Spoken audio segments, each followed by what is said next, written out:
안녕하세요. 책나들입니다. 오늘은 이윤협 작가의 신간소설 접시를 줍는 여자의 표제작이기도 한 단편소설 접시를 줍는 여자입니다. 빚은 덫입니다. 여러 형태의 빚이 있는데 오늘 이 소설에서는 어떤 빚에 관한 이야기가 전개되는지 생각해보며 지금 바로 이야기 속으로 들어가 보겠습니다.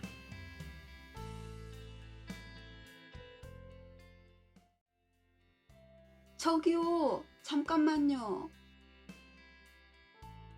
갑자기 날아든 목소리에 움찔했다. 그래도 고개를 돌리지는 않았다. 무슨 일인지 모르겠지만 한 번만 더 생각해 보시면 안 될까요? 이런 젠장. 한참을 들어왔다고 생각했는데 여기도 사람이 있었군. 짜증이 돌바람처럼 머릿속을 휘돌고 나갔다. 저희는 저쪽에서 간식을 먹고 있었어요. 그런데 선생님께서 나는 여전히 대꾸하지 않았다. 대꾸하고 싶지 않았다. 끼어들어서 죄송합니다만 그래도 이건 아닌 것 같아요. 한참을 지켜본 모양이다. 그냥 갈 것 같지 않다. 제 몸짓이 그렇게 확실해 보였나요? 나는 계곡 쪽에 눈길을 박아둔 채 등 뒤로 말을 받았다. 저희는 너무 걱정이 되어서. 그래요? 그랬군요. 맞아요. 막 뛰어내리려던 참이었어요. 누군가가 이렇게까지 가까이 접근해 오는 걸 모르고 있었다니. 단풍나무에 푹 빠져 있었다.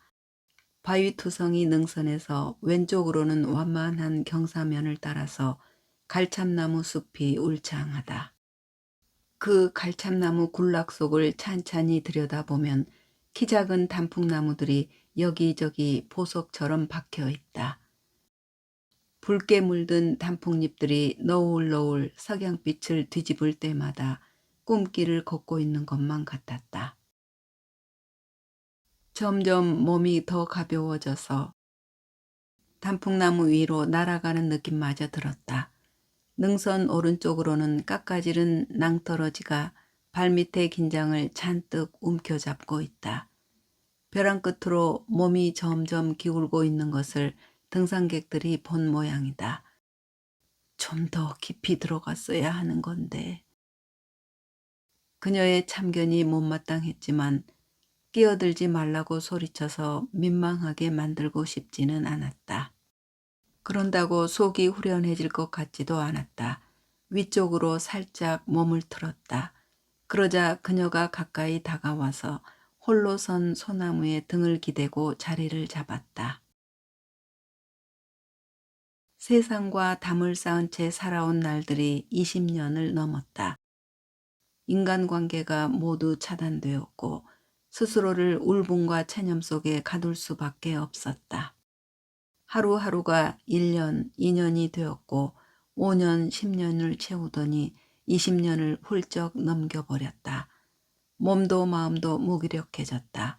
숨을 쉬는 것조차 거추장스럽게 느껴졌다. 오늘 아침 눈을 뜨자 이렇게 사는 건 무의미해 라는 생각이 걷잡을 수 없게 부풀었다. 그리고 그 부풀어 오름 끝에 빈 배낭을 메고 아무도 없는 집을 나섰다. 그녀가 아니었으면 나는 오늘 이 계곡에 누워 있을 게 틀림없다. 흙이 아닌 낙엽에 묻히면서 그렇게 단단히 작정을 하고 나선 길이었다. 미련은 없었다. 간간히 불어오는 가벼운 바람에 작은 나뭇잎들이 살짝살짝 몸을 뒤집었고 그 나뭇잎들 사이로 스며든 오후의 햇살이 뉘엿뉘엿 서쪽 능선을 보듬고 있었다. 내 지친 육신이 산과 하나가 되어도 아쉬움은 없겠다 싶었다. 맨 처음 머리에 떠오른 곳은 태종대였어요. 그런데 부산까지 가기에는 너무 급했어요. 열차표를 사고 출발 시간을 기다리고 하다 보면 마음이 약해질 것 같기도 했고요. 여기는 전철만 타면 금방 올 수 있거든요. 나는 발밑을 보며 길게 한숨을 토해냈다. 알 수 없는 일이었다. 처음 보는 여자 앞에서 이리 속내를 털어놓다니. 그녀가 벌떡 일어나서 왼손으로 소나무 둥치를 잡고 오른손을 길게 뻗어왔다. 일단 올라오셔서 말씀하세요. 걱정 안 하셔도 됩니다. 이제 뛰어내리고 싶은 마음은 싹 가셨으니까요. 그래도 안전하게. 내가 반응을 보이지 않자 그녀가 엉거주춤 도로 주저앉았다. 그 다음은 문장대였어요. 젊었을 때 한번 올라가 본 적이 있는데 자꾸만 밑으로 끌려드는 기분이 들더라고요. 뛰어내려도 아무 일 없을 것 같은 생각도 들었고요. 하지만 오늘은 속리산 정상까지 올라갈 수 없을 것 같았어요. 그래서 오르기 쉬운 이곳을 택했어요. 잘하셨어요. 아무튼 이것도 인연인데 저와 함께 하산하시죠. 선생님 사연은 내려가서 들을게요. 막걸리 한 잔 하시면서 다 털어놓으시면 한결 시원해지실 거예요. 아닙니다. 뭔 좋은 얘기라고 계속하겠습니까? 저도 금방 내려갈 테니 걱정 마시고 먼저 내려가세요. 아니요. 선생님을 이대로 두고는 못 가죠. 그녀가 정색을 하며 단호한 태도를 보였다. 순순히 물러설 것 같지 않다. 자살 방조죄라도 겁내는 걸까? 알았습니다. 나는 그녀를 향해서 고개를 주걱거렸다. 그녀가 일행을 부르기라도 하면 더 민망해지고 난감해질 게 빤했다. 뛰어내리려 했다는 것 자체가 부끄러웠고 뛰어내리지 못한 상황도 창피하기는 마찬가지였다. 절대 그런 거 아니었다고 딱 잡아뗄 걸 그랬나 싶었다. 우스운 꼴이 되고 말았다. 결국은 내 것도 내 맘대로 못하는구나 하는 생각이 들면서 맥이 탁 풀렸다. 내가 위쪽으로 완전히 몸을 돌려앉자 그녀가 다시 일어나서 오른손을 내밀었다. 새하얗고 뽀얀 손이다. 갸름하고 긴 손가락들이 내 오른손을 부드럽게 감싸온다. 살아있음을 느끼게 하는 촉감이다. 따스한 체온이 스며든다. 가슴까지 따뜻해지는 느낌이다. 아, 내가 방금 전에 죽으려고 했던 사람 맞나? 싶은 생각이 들었다. 일어서는 순간 내 몸이 휘청했다. 그녀가 내 쪽으로 딸려와서 구르기라도 할까봐 왼손으로 급하게 경사면을 짚었다. 손이 아려왔다. 부러진 나뭇가지에 찔린 모양이다. 손바닥에서 몽글몽글 핏방울이 솟는다. 어머, 다치셨네요. 손 좀 줘보세요. 그녀가 목에 두른 손수건을 풀더니 내 손을 감싸기 시작한다. 기분 좋은 스킨 향이 좁은 공간을 넘어온다. 어린 시절 입에 물면 코를 찌르던 찔레 향이 머릿속에 그려졌다. 생머리에 고운 손이지만 50대 후반은 되어 보이는 얼굴이다. 고맙습니다. 이렇게 배까지 끼치네요. 배는요, 무슨. 그녀와 나는 키 작은 잡목들을 손으로 움켜잡고 경사면을 횡으로 가로질러서 등산로가 보이는 곳까지 나왔다. 그녀의 일행들이 길가에 삼삼오오 모여 있는 게 보였다. 내가 낭떠러지에서 돌아서는 것을 보고 같이 움직인 모양이다. 잠깐 여기 계세요. 가서 배낭 좀 챙겨올게요. 아니, 그냥 일행들과 함께 가셔도 됩니다. 정 못 믿어오시면 제가 보이는 거리에서 따라갈게요. 아니에요. 선생님 말씀 들어드리기로 했잖아요. 조금만 기다리세요. 일행들이 걱정할 텐데요. 괜찮아요. 금방 다녀올게요. 일행들이 모두 그녀가 뛰어가는 모습을 지켜보고 있다. 그들이 수군거리고 있는 것만 같아서 얼굴이 달아올랐다. 빨리 이 자리를 벗어나고 싶다. 이게 무슨 망신이란 말인가. 문정이라고 해요. 제가 먼저 잔을 받을게요. 끼어들고 참견한 벌로요. 그녀가 자신의 이름과 함께 노란 알루미늄 잔을 앞으로 내밀었다. 아, 네. 저는 이기주라고 합니다. 나는 페트병을 두 손으로 받쳐들고 조심스레 술을 따르면서 그녀를 살폈다. 고운 상이지만 눈꼬리 밑으로 세월의 흔적이 느껴졌다. 꽤 용감한 아줌마네. 겁도 없이 계곡 밑으로 뛰어내리려는 사람한테 달려오다니. 저도 선생님 마음 조금은 알 것 같아요. 그녀의 말에 살짝 기분이 상했다. 지가 알면 뭘 안다는 거야? 나는 상한 기분을 떨쳐내기라도 하려는 것처럼 막걸리 잔을 들어 올렸다. 아무튼 감사합니다. 제 생명의 은인이나 마찬가지네요. 선생님도 참 생명의 은인이면 은인이지 마찬가지는 또 뭐예요? 그녀가 살짝 눈을 흘겼다. 밉지 않았다. 그녀는 왜 내게 달려올 생각을 했을까?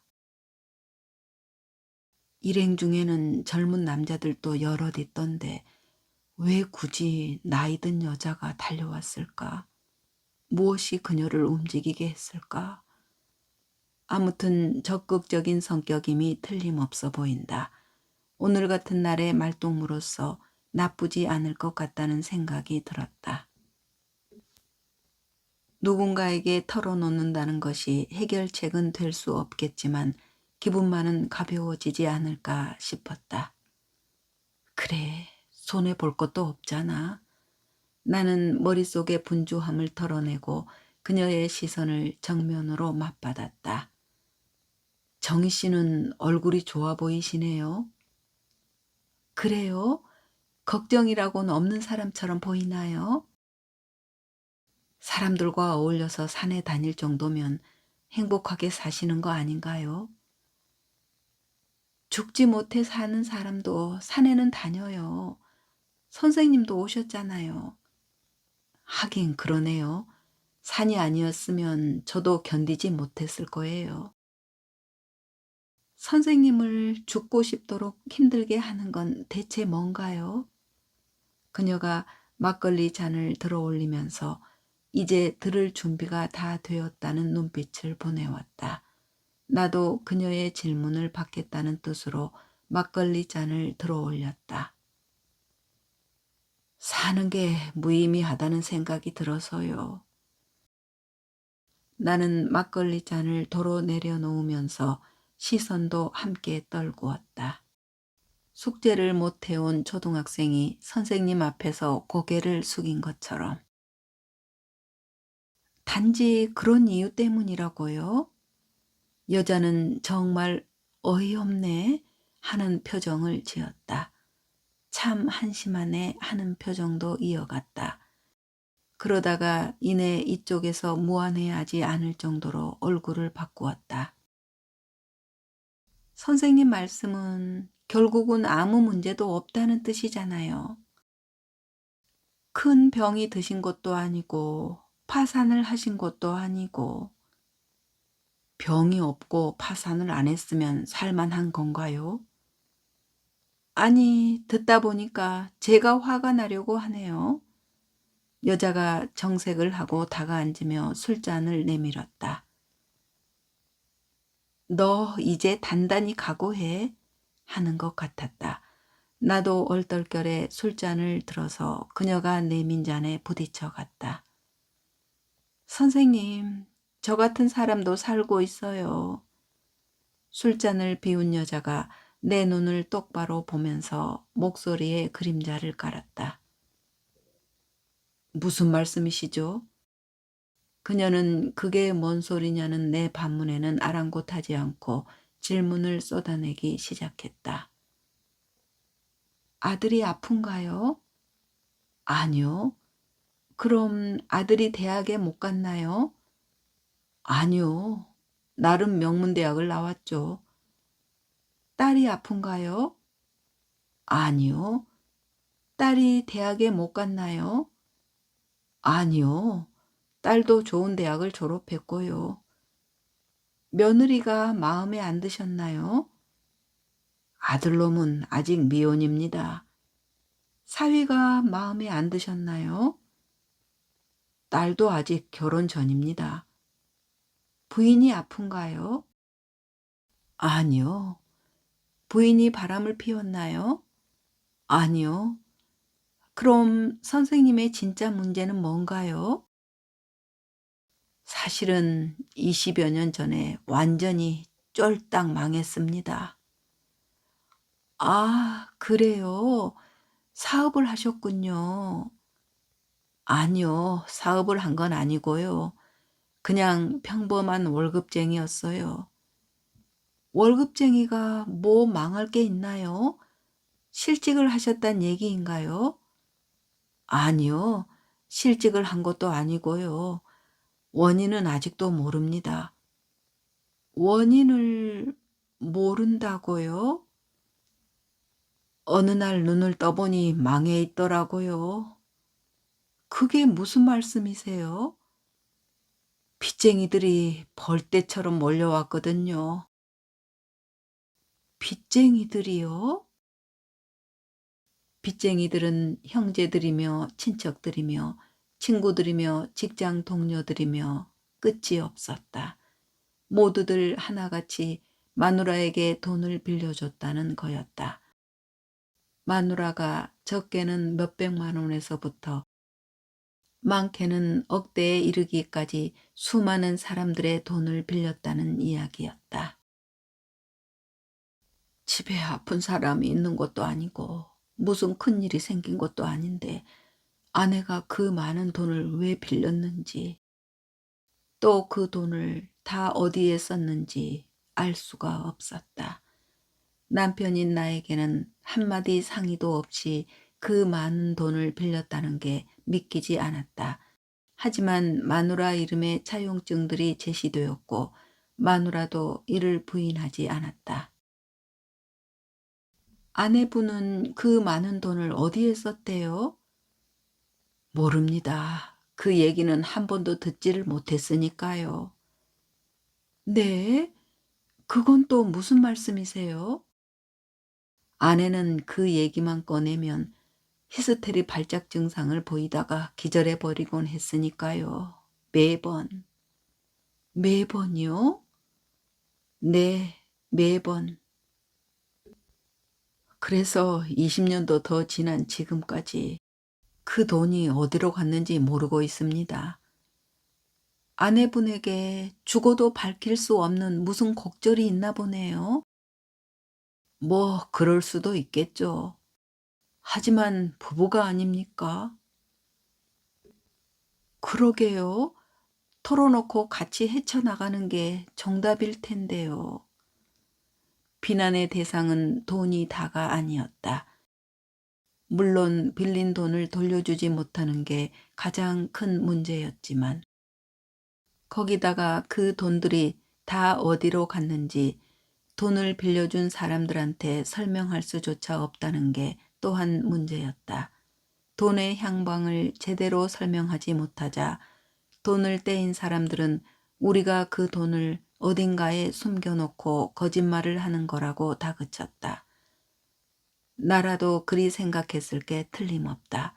나는 빚을 갚지 못하는 채무자, 파산자였을 뿐만 아니라 위선자, 파렴치한 인간으로까지 비춰질 수밖에 없는 상황이 되어버렸다. 형제들도 친척들도 친구들도 직장 동료들도 모두 혀를 끌끌 차며 떠나갔다. 너 그렇게 살아서 어디 얼마나 잘 사나 두고 보자 하면서. 그래서 한 푼도 못 갚았나요? 작은 금액은 일부 갚았지요. 하지만 그건 세 발의 피였고 대부분은 감당할 수 없는 큰 액수였어요. 그래도 아내분을 이해하고 사셨네요. 이해했다기보다는 포기한 거죠. 아이들 때문에 그렇고요. 그때는 아이들이 어렸거든요. 아무튼 지금까지 잘 버텨오셨잖아요. 버텨요? 아니요. 그냥 목숨만 붙어 있는 거죠. 집을 팔아도 빚을 갚기에는 턱도 없었어요. 당장 내 식구가 길바닥에 나앉게 생긴 거죠. 제 월급에도 차압이 붙었고요. 그야말로 사면초가네요. 사면초가요? 거기다가 첩첩산중을 보태야겠네요. 또 뭔 일이 생겼나요? 우리 집에 빚잔치가 있었다는 소문을 듣고 뒤늦게 달려온 친구들이 있었어요. 저와 제 마누라를 끝까지 믿었던 사람들이죠.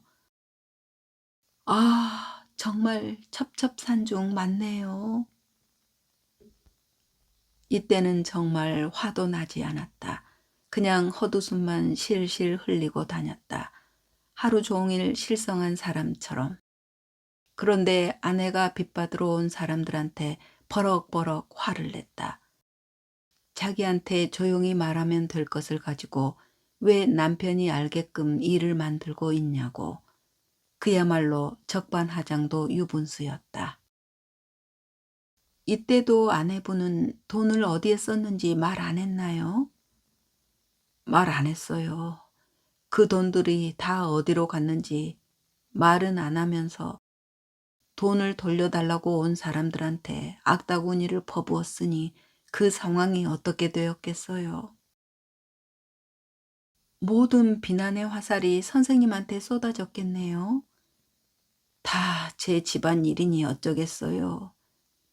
그 다음에는 어떻게 되었나요? 사람들이 순순히 포기하지는 않았을 텐데요. 당장 내 돈 내놓으라고 난리를 치는 게 인지상정이죠. 하지만 저를 당장 죽인다고 해도 돈이 나올 구멍은 없었어요. 결국은 길바닥에 나앉았겠네요. 수많은 사람들의 원망과 저주를 들으면서요. 그렇게 돌아갈 상황이었죠. 그런데 돈을 가장 많이 떼인 친구가 저를 살렸어요. 어떻게요? 빚쟁이들을 설득한 거죠. 마누라를 사기죄로 감옥에 보내고 저를 파산시켜서 내쫓아도 돈은 나오지 않는다. 이렇게요. 맞는 말이긴 하네요. 그래서요? 사람들 반응은 어땠나요? 이 집에 계속 살면서 직장을 다니게 해야 나중을 기약할 수 있을 거 아니냐는 친구의 설득에 사람들의 마음이 움직였어요. 좋은 친구네요. 천만다행이기도 하고요. 저는 죽어도 그 친구를 잊지 못할 겁니다. 그렇겠네요. 그 어려운 상황에서 숨통을 열어주었으니까요. 헌데 그 이후에도 저는 그 친구에게 계속 배신감만 안겨주었어요. 왜요? 그건 또 무슨 소리예요? 어렵사리 작은 돈이라도 생기면 다른 사람들 돈부터 갚았거든요. 그 친구는 몰라라 하고요. 그건 또 왜 그랬어요? 그 친구는 많은 돈을 떼었으면서도 적극적으로 채근하는 법이 없었다. 그러다 보니 나는 매일같이 찾아와서 협박하는 사람들부터 신경을 썼다. 마누라가 내가 다니는 회사 동료, 후배들한테 빌린 돈도 엄청난 규모였기 때문에 회사마저도 그만둘 수밖에 없는 상황이 되어버렸다. 퇴직금을 가지고 아주 험악하게 나오는 사람들 빚을 일부 갚을 수밖에 없었다. 내가 길거리에 나앉지 않게 도움을 준 친구가 결과적으로는 가장 큰 배신감을 느끼게 되었을 게 빤했다. 그 친구는 우리 집 아이들이 대학에 갈 때까지만이라도 참아보겠다고 했었다. 아이들이 무슨 죄가 있냐며. 이제 우리 집 아이들이 대학을 졸업하고 사회생활을 시작한 지도 꽤 되었다. 그런데도 그 친구 돈은 아직 한 푼도 갚지 못했다. 그 친구가 계속 참아주었나요? 그럴 수 있어요, 어디. 그 친구도 사람인데. 자녀들한테 부탁해서 일부라도 갚을 생각은 안 해보셨나요? 아이들한테 손을 벌리지는 못하겠더라고요. 공부하는 동안 뭐 하나 제대로 해준 게 없는데. 친구와의 우정과 의리도 중요하잖아요. 그렇죠. 그렇게 하지 못한 제가 부끄러울 뿐이죠. 오늘 제가 벼랑 끝에 선 것도 그게 가장 큰 이유였고요. 참 대책 없는 분이네요. 네, 맞아요. 창피한 일이죠. 편의점 알바라도 꾸준히 했으면 그 친구 돈은 갚고도 남았겠죠. 20년이 넘는 세월이니까요. 그건 그러네요. 그럼 회사를 퇴직한 후에는 아무 일도 안 하신 건가요? 일을 안 한 건 아닙니다. 근데 그게 모두 쓸데없는 짓만 한 셈이 되었죠. 허황된 꿈만 꾸면서요. 무슨 일을 하셨는데요? 내가 맨 처음 한 일은 큰 돈을 빌리는 일이었다. 그러고는 망해가는 대형 빌딩을 인수해서 리모델링하는 사업에 손을 댔다. 잘 알지도 못하는 분야였는데 한 번에 큰 돈을 벌어볼 욕심에 위험 요소 같은 것은 제대로 검토해 보지도 않았다. 후배 돈 50억 원으로 사업을 시작했는데 결국은 몽땅 다 날려버리고 말았다. 복구할 방법이 없게 되자 나는 내가 빌린 게 아니라 내가 투자한 거 아니냐고 후배한테 억지를 부렸다. 후배는 수십억 원 정도는 금방 동원할 수 있는 부자였지만 내 주장을 받아줄 리 만무했다. 그래서 또 사람까지 잃고 말았다. 그 정도 되면 자신을 좀 더 냉정하게 돌아봤어야 하는 거 아닌가요? 네, 돌이켜보면 그 친구가 했던 말이 정확했어요. 아, 길바닥에 나앉지 않게 도왔던 그 친구 말인가요? 네, 그 친구요. 그 친구가 그랬거든요. 돈을 왕창 벌어서 빚진 돈 금방 갚겠다고 허황된 꿈 꾸지 말고 편의점 알바라도 시작하라고요. 그 말을 따랐어야 했네요.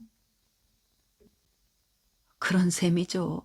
그 친구 말대로 편의점 알바라도 꾸준히 했으면 그 친구한테 진 빚 정도는 갚을 수 있었겠죠. 하지만 저는 보란 듯이 제기하고 싶었어요. 사람들 앞에서 나 아직 죽지 않았다. 큰 소리 치고 싶었어요. 그래도 자기가 잘할 수 있는 걸 했어야죠. 네, 맞아요. 큰 회사에 오래 다니다 보면 자기가 모든 걸 다 아는 것처럼 착각하게 되나 봐요. 사실은 그게 다 조직의 힘이었던 건데 세상이 그리 만만하지 않죠. 그 이후에도 택지를 개발한다고 쫓아다니고 배달 앱을 만든다고 돌아다니고 했어요. 하지만 이루어지는 것은 아무것도 없었어요. 생판 해보지 않은 일에만 계속 매달렸나 보군요. 빤히 예견된 실패들이었는지도 모르겠네요. 네, 맞는 말씀이에요.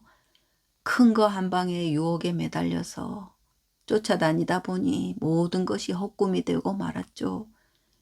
빚을 갚는 게 아니라 빚 위에 빚을 계속 쌓아가는 꼴이 되어버렸어요.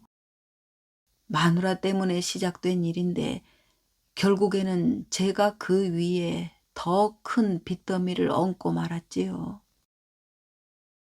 그 정도 되면 가정을 유지하는 것도 쉽지는 않았을 텐데요. 사실 내 입장에서는 혹시나 하고 기다려본 측면도 없지는 않았다.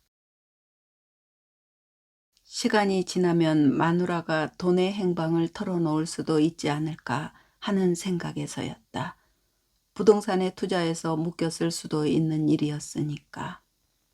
나중에 생각해보니 그것도 터무니없는 기대였다.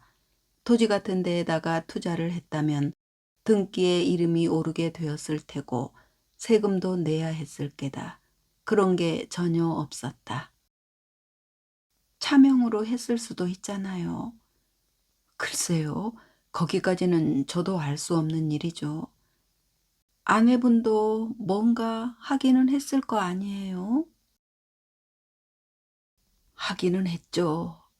결혼정보회사를 해보기도 하고 이것저것 손을 댔지만 수익다운 수익을 낸 적은 한 번도 없었어요. 아내분은 끝끝내 돈의 용처를 밝히지 않았나요? 네, 그러다 보니 아내가 바람이 나서 외간 남자한테 갖다 바친 게 아닌가 하는 추측이 일기도 했어요. 아내가 당시 아파트 부녀회장을 하고 있었거든요. 그래서 그런 소문이 더 그럴싸하게 보이기도 했고요. 얼마나 힘드셨을지 이해가 되고도 남네요. 하지만 죽는다고 해서 모든 게 해결되는 건 아니잖아요. 그렇죠. 아니죠. 근데 며칠 전이었어요. 며칠 전에 또 무슨 일이 생겼나요? 무슨 일이 생긴 건 아니고요. 그 친구가 절교 선언을 해왔어요. 정은 이미 떨어질 대로 떨어졌겠지만 얼굴을 보는 것까지 피하지는 않았었거든요. 그런데 친구들 모임에 나오지 말라고 카톡 문자를 보내왔더라고요. 내 얼굴 보면 욕하게 될지 모른다고. 충격이 컸겠네요. 아니요, 그냥 덤덤했어요. 그동안 얼굴을 보며 지낸 게 더 이상했던 거죠. 그 친구분은 20년도 넘게 참아오다가 왜 갑자기 그랬을까요? 제 얼굴을 보면 구역질이 났을 거예요. 네? 구역질이요? 그 친구가 그랬다. 한 달에 10만 원씩이라도 갚으라고. 하지만 매일매일 그럴듯하게 거짓말을 해서 누군가로부터 생활비를 얻어와야 하는 내 처지에서 한 달에 10만 원도 적은 돈은 아니었다. 그 친구도 내 사정을 알고 있었지만 최소한의 성이라도 갚을 의지라도 보여달라는 것이었을 게다. 게다가 우리 집 아들놈이 올 봄에 의대를 졸업했다. 그 친구도 이 사실을 알고 있다. 그 친구 입장에서는 아들이 의사인데 한 달에 10만 원도 못 갚는다는 게 말이 되지 않는다고 생각했을 것이다. 최소한 용돈이라도 받을 게 아니냐고. 하지만 내 입장에서는 해준 게 하나도 없는데 아들놈한테 손을 벌릴 수는 없었다. 아들놈 스스로 아르바이트하고 학자금 대출받아서 공부했는데 어떻든 친구분 입장에서는 서운할 만하네요. 그래서 제게 유일하게 남아있던 중마고우들과의 관계마저도 끝나고 말았습니다. 그 친구는 10만 원 그 적은 돈에 대한 나의 태도에 폭발해 버린 거죠. 최소한의 양심도 없다고. 그렇다고 뛰어내리는 게 해결책이 될 수는 없잖아요. 가족들에게 씻을 수 없는 상처만 안겨주었겠지요. 그래요. 정희 씨 말이 맞아요. 정희 씨가 저를 살렸으니 이제 제가 어떻게 하면 좋을지도 좀 알려주세요. 제게 뭔 해결책이 있겠어요. 하지만 제 얘기를 듣다 보면 선생님이 이 세상에서 가장 힘들고 고통스러운 사람은 아니라는 걸 느끼게 되실 거예요. 죽고 싶어도 죽을 수조차 없는 사람들도 있다는 것을요. 이제 정희 씨 사연을 들을 차례인가요? 네, 제 차례예요. 저는 접시를 줍는 여자랍니다. 접시를 주어요? 분리수거하는 날인 수요일만 되면 저는 접시를 주우러 다녀요. 왜요? 무슨 말씀이신지 모르겠네요. 남들이 쓰다 버린 접시가 제게는 엄청난 보물이에요. 접시가요? 제 아들놈한테 약이거든요. 약이요? 제 아들놈은 접시를 깨야만 진정이 되고는 해요. 한 번 흥분하면 그게 유일한 해결책이에요. 아들이 어디 아픈가요? 덩치 큰 어린아이예요. 나이 30이 넘은. 네?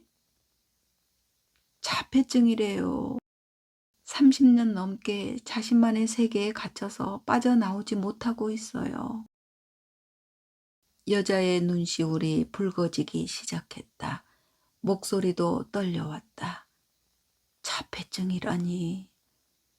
나는 저절로 무거워진 분위기에 눈 둘 곳을 찾지 못해서 이리저리 여자의 머리 위를 더듬었다.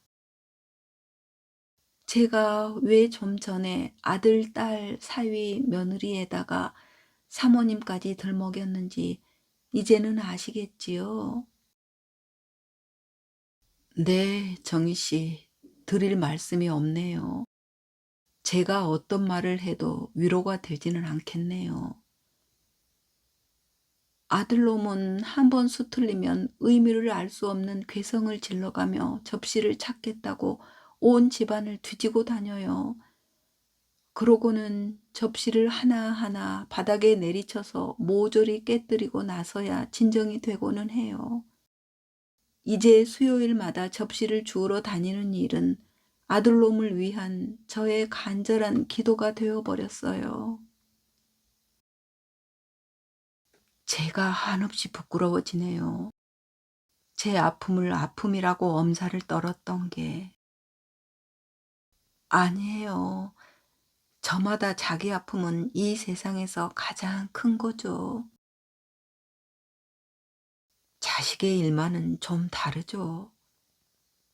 그런가요? 저는 단지 뒷바라지를 제대로 해주지 못했다는 것 때문에 자식 앞에 당당히 서지 못하는데 아들의 장애를 지켜보는 정희 씨 마음은 얼마나 아프시겠어요. 처음에는 정말 억울했어요. 하나님은 내게 왜 이러시나? 뭘 잘못했다고? 무슨 큰 죄를 지었다고? 그래도 잘 극복해 오신 것 같네요. 이런 일은 누구한테나 일어날 수 있는 일이란 것을 수긍하는 데만도 꽤 오랜 시간이 흘렀어요. 그랬겠네요. 이성적으로 이해한다고 해서 다 받아들여지는 것도 아니잖아요. 네. 그러다가 어느 날 깨달았어요. 아이를 억지로 제지하려고 할 게 아니라 하고 싶어 하는 대로 그냥 놔두자고. 인력으로 어쩔 수 있는 일이 아니잖아요. 그래서 수요일마다 사람들이 버린 접시를 주우러 다니기 시작했어요. 제 마음껏 깨쳐보라고. 집도 아파트에서 단독주택으로 옮겼고요. 효과는 좀 있던가요? 녀석은 쨍그렁 쨍그렁 쪼르르르 접시들이 모두 깨져서 산산조각이 나면 무슨 대단한 일이라도 해낸 것처럼 어깨를 펴고 돌아서며 조용해지고는 했어요. 나는 입을 열지 못했다. 진정 위로가 될 만한 말은 떠오르지 않았다. 왁자지껄 시끄럽던 주마간도 쥐죽은 듯이 조용해졌다.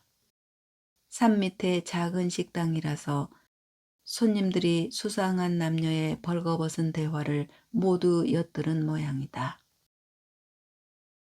사람들의 눈가가 모두 불그레하다. 그게 또 막걸리 탓만은 아니란 것도 분명해 보였다. 여자들의 눈가에서는 물기마저 번들거린다. 나는 불쑥 막걸리 잔을 들어올려서 단숨에 들이켰다. 하늘은 정녕 땅 위의 일에는 관심조차 없다는 말인가. 그녀는 조용히 눈을 감고 끓어오른 감정을 사귀고 있다. 네, 이야기는 여기까지인데요. 이윤협 작가는 수필도 참으로 잘 씁니다. 책나들에서 낭독한 적 있는 셋째 부인을 얻고 싶다는 읽으면서 작가님은 어떤 분일까 자꾸 사진을 보게 되더군요. 그런데 그 사진과 글이 일치하는 분이기도 했던 게 참 인상에 남습니다. 오늘 이 소설도 수필과 비슷하게 실화를 바탕으로 한 소설이기에 더 와닿지 않았나 싶은데요. 인생살이라는 게 본인이 저지른 잘못도 아닌데 빚이라는 덫에 허덕이고 사는 주인공을 보니 무척 안타까웠습니다. 그런데 그를 구해준 문정희는 자식으로 인한 더 큰 고통 속에 살고 있는 여자입니다. 그러고 보면 내가 행복하려면 내 주변이 먼저 온전하게 살아야 함을 새삼 느끼게 합니다. 예컨대 내 배우자, 내 자식이 잘 살아주는 것만으로도 내게 얼마나 충만된 행복감을 주는지 절로 감사함이 느껴지는 귀한 깨달음을 얻게 된 듯합니다. 문득 소박한 가족 생활의 즐거움에 인생에 참다운 목적이 있다는 이모당의 말이 생각나기도 했습니다. 구독자님들도 책나들과 함께한 오늘 이 소박한 시간이야말로 바로 행복이라고 감히 말씀드리고 싶네요. 네, 오늘은 여기까지입니다. 그럼 저는 다른 소설로 또 찾아뵙겠습니다. 고맙습니다.